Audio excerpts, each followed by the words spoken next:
Всем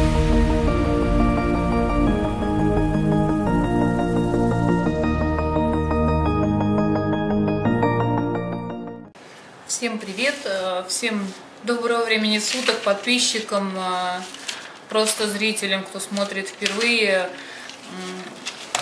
После последней моей трансляции, трансляция была не очень качественная, и интернет был плохой, и меня попросили перезаписать эту тему. Я сегодня хотела поговорить по поводу мошенничества со стороны египтян, именно мужчин. И, кстати, это касается не только египтян, и Индонезия, Тунис, Малайзия, вот такие вот страны. Некоторые подписчики даже пишут, что и из Сирии мужчины. То есть это все мусульмане. Как ни прискорбно это говорить, но это большинство именно мусульмане. И я понимаю, сейчас меня опять начнут корить за то, что я настраиваю против мусульман. Не против никого не настраиваю, говоря о ситуации, которая складывается у нас сейчас. И эта ситуация сложилась не сегодня, и не вчера, и не позавчера, а много-много лет назад.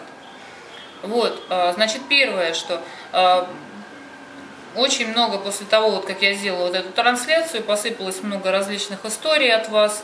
Меня сподвигла на это, вообще вот на эту тему как раз моя подписчица, которая написала мне в Инстаграме и спросила, просила порекомендовать ей, что делать. Она сказала мне, что общается с египтянином уже в течение какого-то времени.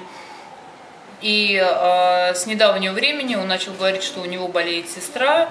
Я так понимаю, она говорит, что денег напрямую на нее не просил. И что дорогостоящие операции, вот каким образом ему можно помочь. Неужели нет возможности в Египте решить самим этот вопрос? Есть, конечно, есть такая возможность, и поверьте, все это решается в Египте, это все решается по-египетски, с помощью, во-первых, у египтян очень большие семьи, по 200, по 300 человек. И, как правило, эти вопросы решаются внутри семьи. Деньги обязательно находят, если действительно нужна операция. Если деньги не находятся, собираются деньги в Гамаи. Гамаи — это в Египте такое вот устройство, когда люди соединяются, вот такой как джемаат, вот несколько человек, и таким образом можно взять крупную сумму денег и потом отдавать помесячно, предположим, там по 200, по 300 фунтов. И самое главное, что женщины, как правило, в этих вопросах не принимают никакого участия. То есть, если какая-то финансовая проблема, если есть какая-то... То есть, вот эти все финансовые вопросы, они касаются только мужчин. И вообще очень странно, то есть это не странно, это сразу наводит на мысль, почему он вам об этом рассказывает. То есть обычно такие вещи не рассказывают, особенно то, что касается денег, то, что это дорогостоящее, что денег у нас нету. То есть это явно уже идет вымогательство денег таким обходным путем. Поэтому не поддавайтесь на эти провокации. Конечно, я понимаю, вам очень неприятно, это мужчина, который вам дорог, которого вы, возможно, любите. И вам не хочется верить, что это махинация. Другая женщина написала свою историю в комментарии как раз вот под этой трансляцией, что таким вот образом из нее выжил египтянин вообще. Она взяла 500 тысяч рублей кредита. Вот, он обещал, что он приедет, вот, наверное, какие-то деньги просил на документы для того, чтобы сделать. Потом он сказал, что ему в визе отказали, и таким образом он исчез с этими деньгами. Потом она говорит, что она его находила несколько раз в интернете, он сказал, что у него папа раком заболел. То есть обычная история. Деньги в результате, я так понимаю, он не отдал. И вот как раз вот сегодня мне мама рассказала про другую женщину, которая приняла ислам. У нее знакомый то ли из Индонезии, то ли из Туниса, который предложил ей тоже замуж, выйти за него. Но он сказал, что... То есть она обратилась к моей маме с таким вопросом, она говорит, я не знаю, где мне найти деньги на свадьбу. Она говорит, он ей сказал, что 1000 евро будет стоить без праздника, без какого-то музыкального коллектива, а если целиком праздник делать, то это будет стоить 8000 евро. То есть То есть это смех опять, потому что, опять же, и там, и везде, и везде такими вопросами финансами занимаются только мужчины. И в первое, что если он вам предложил замуж, то он должен все и оплачивать. Все это женитьба, расходы на все эти процессы и так далее. Уж деньги на свадебные мероприятия женщина точно не должна находить, и обязательно у него должна быть квартира. И все эти мусульманские страны, потому что все, которые страны я перечислила, это мусульманские страны, живут там мусульмане, они все равно между собой живут по этим законам. И когда они начинают к вам применять какие-то другие законы, то это явно мошенничество с их стороны. И поэтому, если возникают такие ситуации, сразу, как говорится, держите ухо востро. Вы абсолютно не должны искать никаких денег, плюс еще к тому не то, что вы должны искать деньги, он вам обязательно должен предоставить махар, вне зависимости от вашей страны проживания и всего остального. Это не значит, что если он там из Индонезии, из Египта, еще откуда, он не должен вам платить махар. Махар – это свадебный подарок. И обычно дается он либо золотом, либо деньгами. И это обязательное условие. Не то, что вы куда-то бежите искать деньги, это он должен вам. Вы должны поинтересоваться, а какой ты мне махар дашь? Какой у меня махар будет? На что обратить внимание при общении? Первое, что, как мы говорили, жалуются на то, что у него мало денег, да, на свою какую-то бедственную ситуацию, что он остался без работы, его уволили. Есть еще варианты, что приписывают, что я там машину разбил, мне надо срочно отдать, а то меня убьют. Есть такие варианты. Либо, вот как вот мы уже разобрали этот вопрос, говорит, что у него кто-то заболел смертельно, сестра, мама, брат, папа раком болен, срочно нужно кого-то там вытаскивать, и нужны деньги. Опять повторюсь, эти вопросы вы не решаете. В мусульманских странах эти вопросы решают мужчины. К женщинам за этими вопросами никто не обращается. Опять следующее, что может просить у вас денег на то, чтобы ему приехать. Вот он такая особа, у него денег нету, и ему нужны деньги, чтобы до вас добраться. Абсолютно это бред сивой кобылы, это выжимание денег, никому никаких денег не высылайте. Опять же, повторюсь, большие семьи, гигантские семьи, которые тут кланами живут, минимум 200-300, а то и больше человек, у которых денег немерено. Они все эти деньги складывают, но никогда вам об этом не скажут.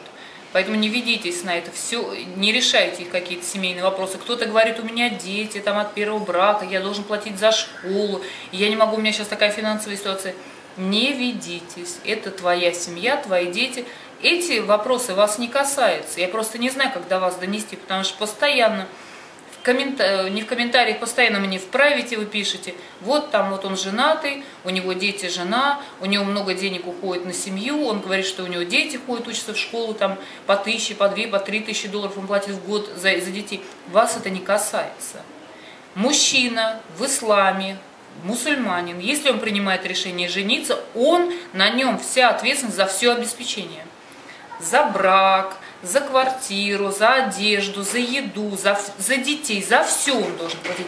Вы к финансовой части не имеете никакого отношения. Если вы хотите, вы можете работать, у вас есть свой достаток, вы не обязаны его вкладывать в семью. Полностью покрывать 100% расходов должен муж. А вы не обязаны. Если вы хотите, вы можете ему помочь. Но не то, что там ему деньги давать на билеты, чтобы его привести на свою голову, понимаете? Или еще другой вопрос, выслать деньги ему на то, чтобы он сделал документы, как вот у этой женщины было. Да никаких денег не высылайте мне на какие документы. У них тут, я не знаю, как до вас это донести, я вот каждый раз говорю одно и то же, у меня такое ощущение, как, знаете, как одно и то же. Вы смотрите, просто уже ошалели от того, что я уже одно и то же повторяю каждый раз. Мужчина полностью здесь отвечает за все. Никогда женщина не решает вот эти вопросы финансовые. Он не может обратиться к жене и сказать, дай мне день к женщине посторонней. Вы ему еще пока посторонняя женщина, вы не забывайте. А в исламе и у мусульман это четко. Посторонняя женщина – это посторонняя женщина. Она для него еще посторонняя, пока они не в браке, она для него посторонняя, чужая женщина, он даже к ней прикасаться не имеет права.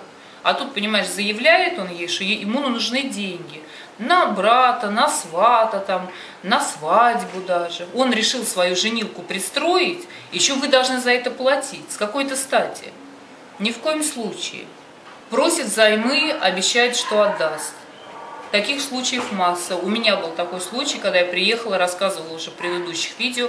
Мой муж на второй там, или там, не помню на какой день, как мы переехали вот в отдельную квартиру, он мне сказал: Галь, дай мне $300 взаймы, я тебе отдам. Вот уже прошло 11 лет, он мне никак все не отдаст. Это помимо других всех расходов, которые понесла моя семья. Поэтому никаких денег взаймы никому не давайте. Мужчины берут у мужчин, никто у женщин взаймы денег не берет. Следующий вопрос. Если вы уже проживаете с египтянином, если вы уже там в браке и все остальное, бывают такие случаи, когда специально не додает денег. Покупает ограниченно продукты, не покупает одежду. У меня так было. То есть всячески показывает, что у него денег очень ограничено, даже иногда не на всю еду хватает. Таким образом он провоцирует вас на то, чтобы вы каким-то образом там либо у семьи просили деньги, либо тратили деньги, которые у вас есть. Это у меня так было, поэтому как бы говорю из своего опыта. То же самое, постоянно денег давал очень мало, либо вообще не давал. Продуктов покупал ограниченно там на всех, роба, фарша, это 250 грамм фарша на большую семью, там вообще, то есть 250 грамм сыра, и вот так вот мы жили. Поэтому это мошенничество, это провокация для того, чтобы вы просили деньги там у мамы, у папы, либо свои деньги, когда, предположим, у меня были свои деньги, я свои деньги вкладывала, спокойно ходила в магазин, все закупала, и он прекрасно знает, что я своим детям там, и нам в семью я буду покупать хорошее все. И таким образом уходят деньги, и таким образом они именно ужимают для того, чтобы провоцировать на вас то, чтобы вы тратили. Еще, что может служить причиной, чтобы вам задуматься? После там короткого времени вашего знакомства он говорит вам то, что он вас любит, не может без вас жить. Это вот каждый из них, вот те, кто общаются, прекрасно об этом знают. Люблю, жить не могу, никого никогда в жизни так не любил, ты понимаешь свет моих очей, я для тебя, понимаешь, подарю эту звезду. Это один из признаков, который вас должен насторожить, если человек вам практически сразу начинает говорить, что он вас любит.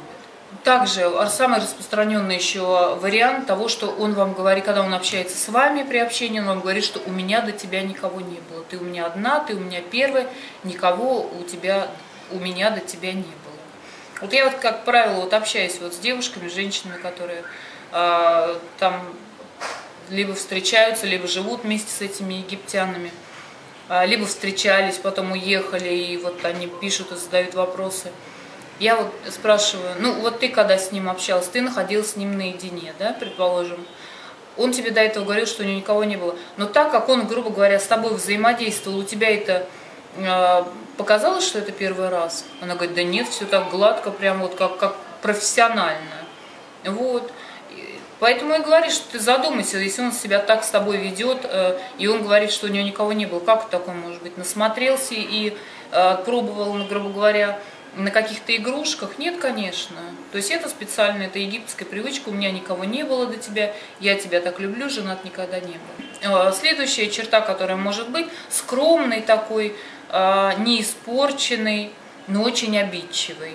Вот эта обидчивость. Очень распространено, и это главная эта фишка, это эта обидчивость египтян, которая вас должна тоже насторожить, потому что именно за счет того, ты думаешь, что же я опять не так сделал, он опять какой-то обиженный, а что с тобой, ты что такой грустный, понимаете? А это специально, это такая у них фишка у египтян, это именно для того, чтобы вы себя почувствовали виноватой. А человек, когда у него чувство вины, когда он себя чувствует виноватым, он начинает, соответственно, все, как говорится, выкладывать, пытается исправить положение. И вот тогда он, грубо говоря, начинает пользоваться. Никогда женщинам совет, который мне давала еще египтянка, девчонка, когда я приехала сюда 11 лет назад, она говорит: Галь, никогда не подходи к нему первой. Обиделся — никогда. Вот перетерпи, стисни зубы, никогда к нему не подходи первой. Это был совет от египтянки, и к нему уже через 11 лет, я хочу сказать, к этому совету стоит обязательно прислушаться. Не чувствуйте себя виноваты. Именно эта обидчивость их, это самый главный конек. Я думаю, что все, кто общаются с египтянами, прекрасно меня понимают сейчас и понимают, о чем я говорю. И это создается чувство, вот эта обиженность, это для того, чтобы вызвать у вас чувство вины. И чтобы вас еще больше, понимаете, как бы, это манипуляторы. Египтяне очень хорошие психологи и манипуляторы. Возможно, многие из них о психологии ничего не слышали, но вот чисто на житейском уровне они очень хитрые, изворотливые и очень большие манипуляторы.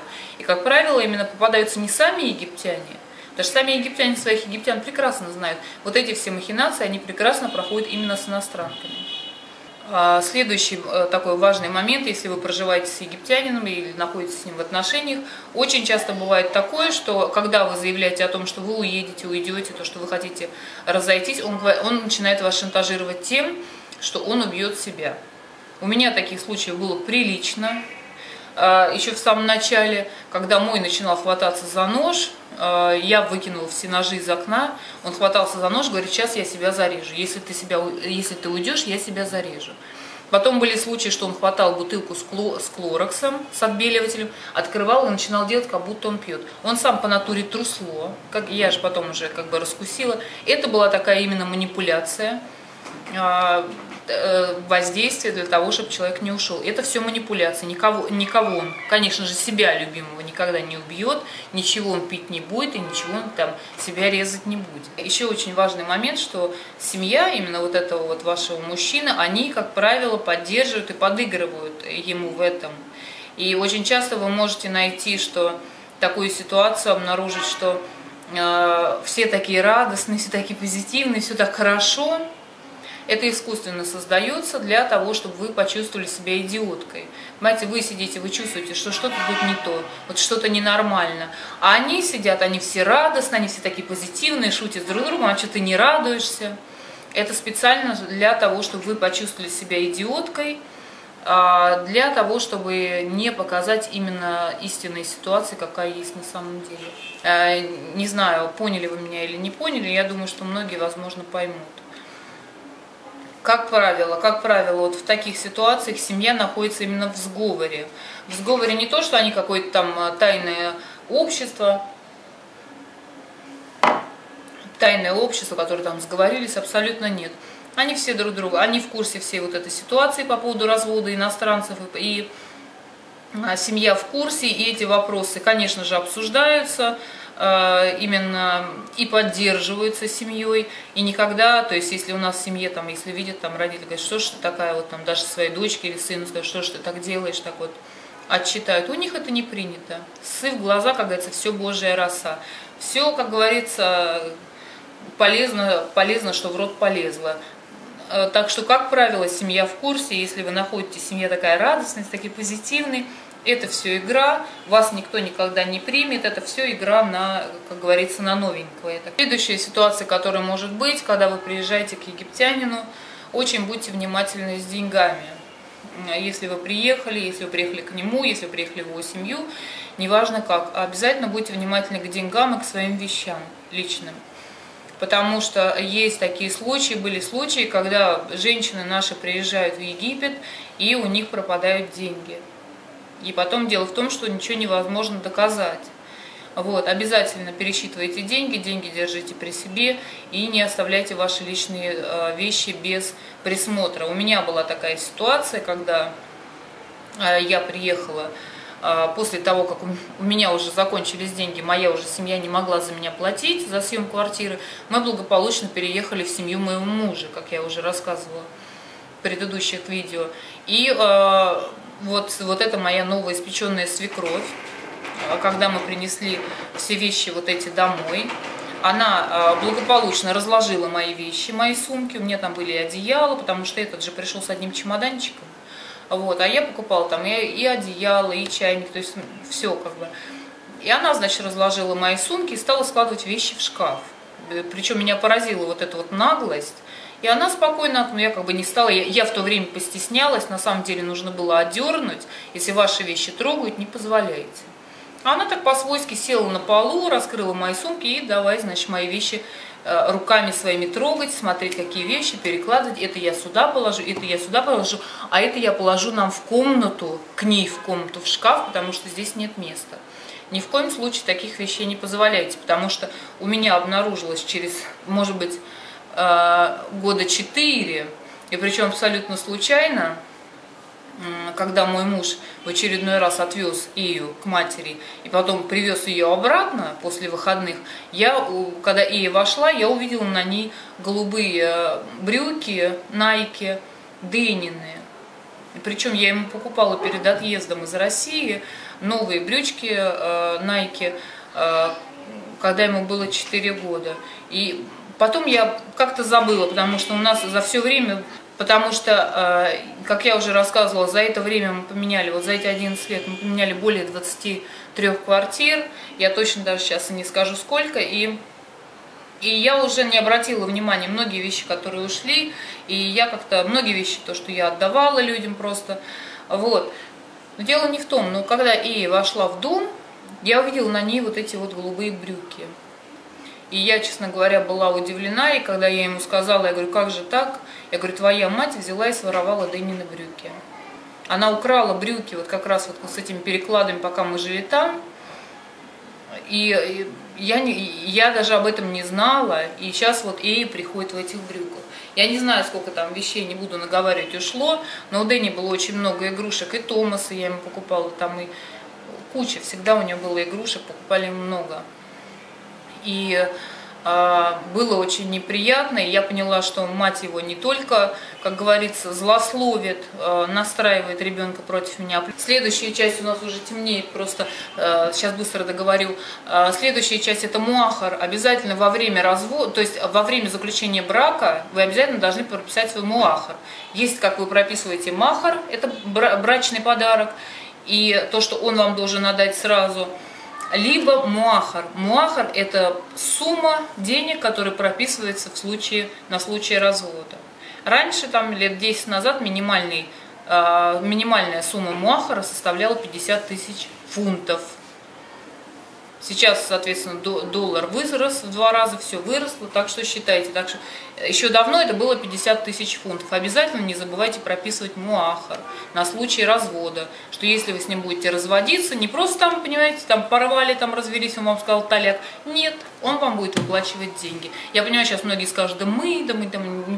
Поверьте, египтяне очень материальные люди.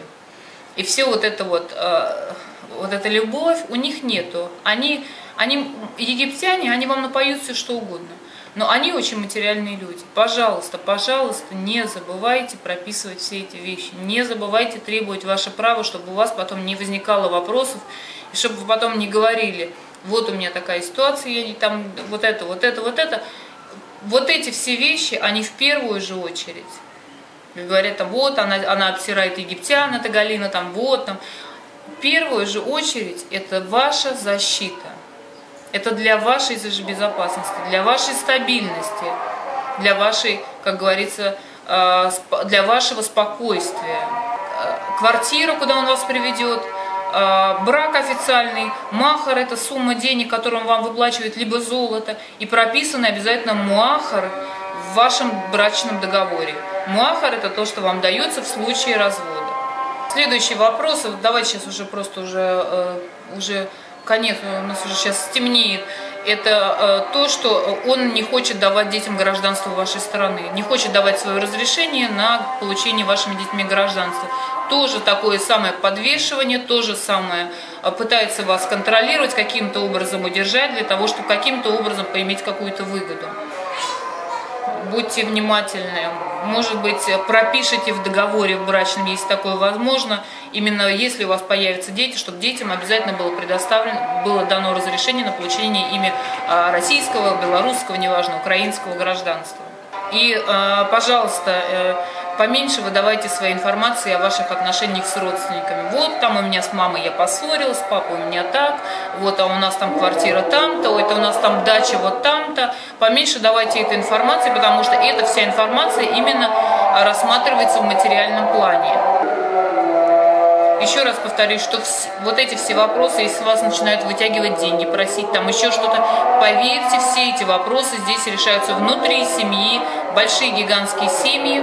Поэтому вы, женщины, как правило, в этих вопросах не принимают никакие решения. Мужчины собираются, они решают все эти вопросы, они ходят где-то там деньги берут, они какие-то гамаи.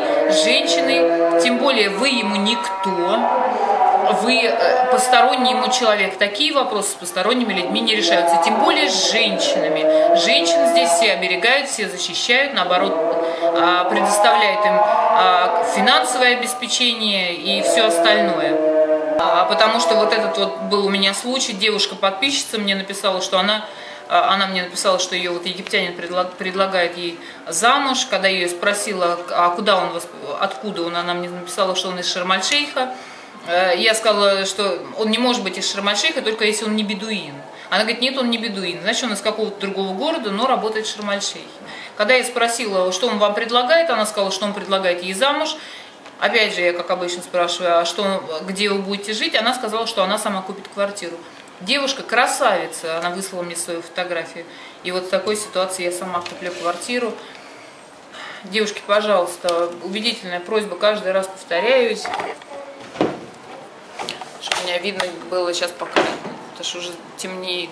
Убедительная к вам просьба, просто молю, умоляю, никаких денег не высылайте, никаких денег не вкладывайте в ваше замужество.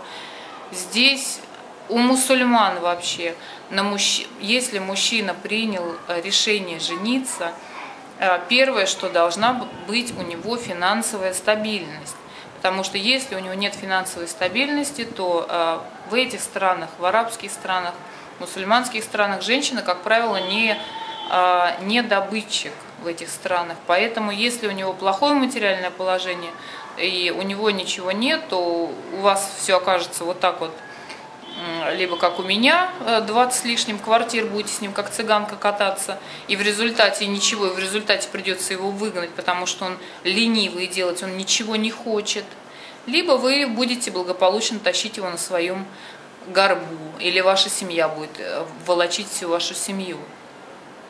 Либо он припрется к вам в вашу страну и будет уже там пристроиться, понимаешь, перевертыш, и будет вам создавать иллюзию того, что он с вами. На самом деле он пользуется вами, он использует то положение, как бы использует ту возможность, которую вы ему предоставили, выехать в другую страну и устроиться там.